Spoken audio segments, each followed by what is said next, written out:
Hey there YouTube, it's JP Dunphy, your BMW genius here at West German BMW. So in today's video, I'm going to be going over something that we get from a lot of people that are new to BMW. So if you have never owned a BMW before, you might be hopping in and go, well, what's an iDrive controller? What's iDrive? Why is there no turny thing for my headlights?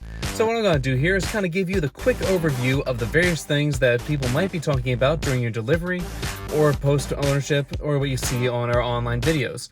And with that, let's get started. So right now we are in a 2021 3 Series. The first thing I want to show you is directly in front of you. So this digital screen that you see in front of you is known as your live cockpit. What that means is it's a digital display, usually corresponds with a bigger center display. And all that means is simply this is where your digital cockpit is. That means everything on here is digital and it is digitally controlled through your drive controllers. These are all of your drive modes: Sport, Comfort, Eco. Your car starts in Comfort every time you start off the car. Now, moving on to the other thing that people ask the most about, your headlights, just like most, are over here. This is all digital now, with the exception of a few models, and I will show you that in just a moment. So whether you have a physical thing, so this guy is auto. Auto, let's see if I can do that. See that little green light right there? That means that auto is on, so your headlights are set to auto. The other thing you want to notice is a lot of people ask about the automatic high beams. Automatic high beams you'll find right over here. So you have your automatic high beams on the bottom that can only turn on when your low beams are active, and your board control. Board control changes your right display right there. So let's start by starting up the car. Your start button will be right here. The only difference is a couple of our X models that have the start button up here. So your 5 Series, 7 Series, X3, 4, and yes, that should be everything. I believe the X5s have already swapped over. I'll double check that, and I'll let you know about that in just a second. But as long as your key is with you, all you have to do is start the engine, put your foot on the brake, and press start. After that is up, you will see a couple things in front. So depending on your package, you'll obviously have, first and foremost, your drive control, your live cockpit. If you have manual gauges, like the old analog gauges, that means you do not have live cockpit. That's an option of a couple of our 2 Series that come out. So a couple of the other cars that are in absolute base mode still have that as their standard. So anyway, moving back to the BC button, which is your board control, that controls the screen right here as you go through. So pressing it, you always get your first off will be your fuel economy. Then you'll get your trip computer. You'll have your power meters, G meters, and music. And after that is just simply blank. Directly under that, you'll see comfort. So that, again, every time you start up the car, comfort is your standard. If I press sport, that will change to sport. If I go to Eco Pro, it changes to Eco Pro. Now when you have anything else optioned, that little thing is now down here instead of up here, letting you know which drive mode you are in. On your left-hand side will always be where your where your gas gauge is. And if you ever have curiosity, that little tiny arrow right next to the little gas symbol, that tells you which side of the car the gas tank fill is on. So with the little tiny arrow pointing to the right, that means your fill is on the right-hand side of your car. If you ever see that thing pointing to the left, that means the fill is on the driver's side of the car. So that's a little tiny thing you get there. Now, moving on to the center screen right here, you'll see on the left-hand side, whenever you press the home button, that's that main one right there, this is always what you'll see. So whenever you go into anything that's within the car, you'll see in the upper left-hand corner that you have your home button. Everything on here correlates to what you have on your iDrive controller. Now this is obviously the quickest way to go through most things, is you just simply take it. This little guy right here has a spinning wheel that will let you scroll up and down. And then you'll also have, you see the little tiny arrows throughout. You'll see arrows. Whoops, didn't mean to touch the screen to make that happen. 3, 2, 1. There we go. So you see I have the arrow right there and the arrow right there. What that means is you can use this little guy and physically, I like to say bump, where you bump it up to select up. Now there's an arrow down, bump it down. You see the arrow to the left-hand side there, how it's pointing to the right. You bump it to the right to then select everything in your main. So that's how you navigate with the little guy right there. This is also a trackpad. So whenever you're in Maps, you press Map to get your map. Navigation, you press that to get your navigation input to navigate somewhere. Again, Home button brings you to home. Your Apps button opens, see Apps down the corner there. Opens all the apps you have in the car. Communications, COM, opens up your communications that you have. You'll also see COM on the side over here. And of course, media, which is all of your media in the car. Pressing it a second time, media a second time, will bring up all of your different input options that you'll see over here. Apple CarPlay and Android Auto will be added to that as you link your phone to it as well. Moving down to your main console down here, your gear shifter is right here. Now you'll see there is an unlock button on the side, so whenever you need to select a gear, you will need to press that button in, and then as you can see, park is right there, so a light press up puts it into neutral. A full press up, you'll actually feel there's 2 clicks in there, will put you in reverse. Bump it down so you can bump it up individually, or you can pull towards you for drive. After you're in drive, you'll see that there's an option to shift to the left to activate sport or manual shift mode.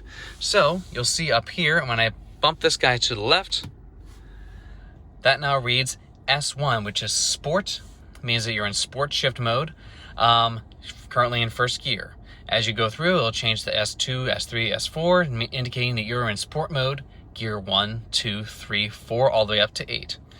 Or 7, depending on which transmission you have in the car. Now, on top of that, you have your shift mode, so you pull down to upshift. Watch that as I pull down. That goes now to M2, meaning I'm in manual shift mode 1. I'm pushing it forward to shift down to manual shift to gear 1. So 2, and it won't let me really go past that just because low speed. But the other ones you have are your shifters on the steering wheel itself. Now, just like indicated down here on your shift pattern down here, pulling left, well actually, let me shift up first. Pulling the right one shifts up, that up shifts, and you pull the left one to downshift. So that is how that works. Now, with that, let's get out of here. The other buttons that you'll notice down here are pretty straightforward. Your traction control is up here. Pressing once gives you a sport traction mode that allows you to have a little more fun. Pressing and holding that button will deactivate traction altogether. It'll tell you that on your main screen up here. So let me show you up here. So pressing that button once gives you traction, which is the dynamic contraction. Pressing and holding turns traction control off. DSC off. Dynamic stability control is what DSC stands for. And again, pressing it again turns it back on. You will also get the same readouts in the center here. So you have DSC on, traction mode on, which is again what it shows you in the center here, and pressing and holding will turn DSC off.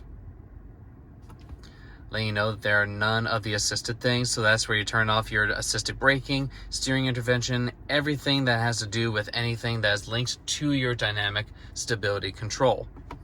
Press again to turn on. Moving below that, you have all your parking buttons right here. Giving that a press turns on your parking sensors while in a drive. That's also, if you have automated parking, as you're in gear and driving around, you will press that button to activate your automatic parking.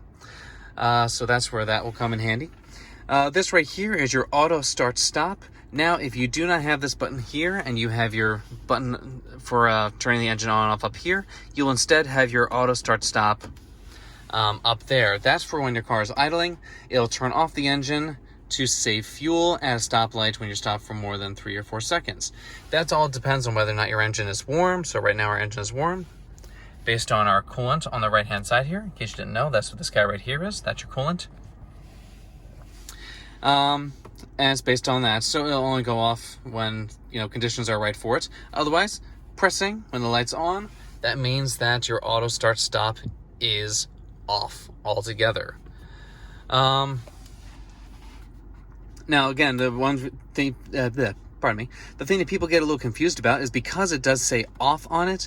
Anytime you see a button that says off in any car, that means that the feature is normally on standard when you turn on the car. So you will have to press to turn the feature off. That's all that off button means. So if you ever see off in any car, that includes Hondas, Toyotas, Mercedes, anything, any car that is out there. A lot of people get confused when they see a button with the word off with it.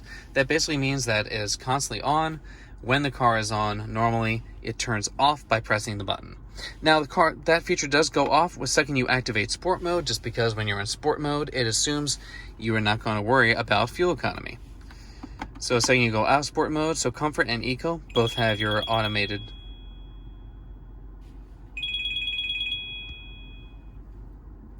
Sorry about that, got a quick call there, so I lost the audio for a moment. Moving down, you have the auto hold. That's going to automatically hold your brake when you're in drive. So, for instance, if I put this puppy in drive for a moment, I'm going to press auto hold.